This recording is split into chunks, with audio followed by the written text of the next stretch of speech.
All right, we're on a walk again. So let's get right to it. Is your high fat, high protein diet driving you towards type 1 diabetes? All right, well,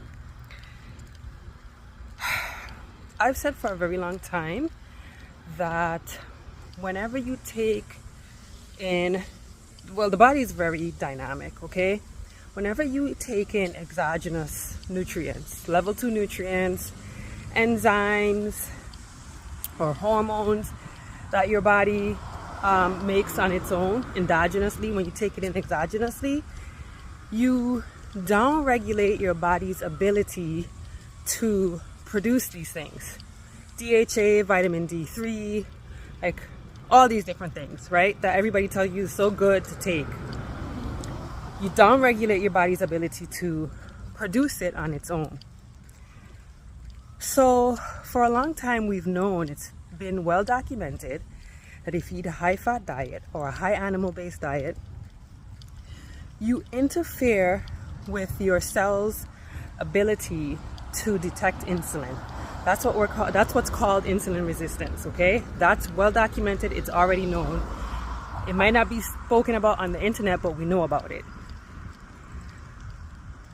Well, that's your type 2 diabetes.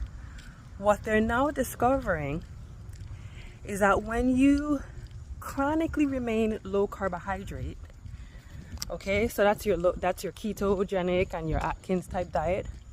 When you stay in carbohydrate insufficiency, what you're doing is you are now interfering with your pancreas's ability to create insulin.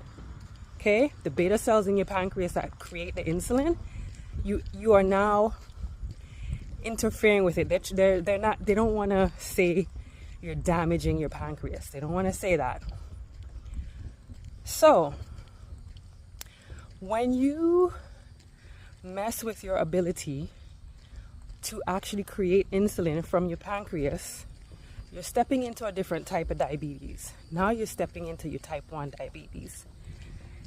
And in type 1 diabetes, it doesn't matter if you're carnivore. You're still going to have to take insulin, because your body always takes that protein, converts it to glucose via the gluconeogenic pathways. And so now you need insulin for that glucose that you just made from the protein to get into the cells. So let's get out of the bro science world, ladies, and start being reasonable about our health, okay?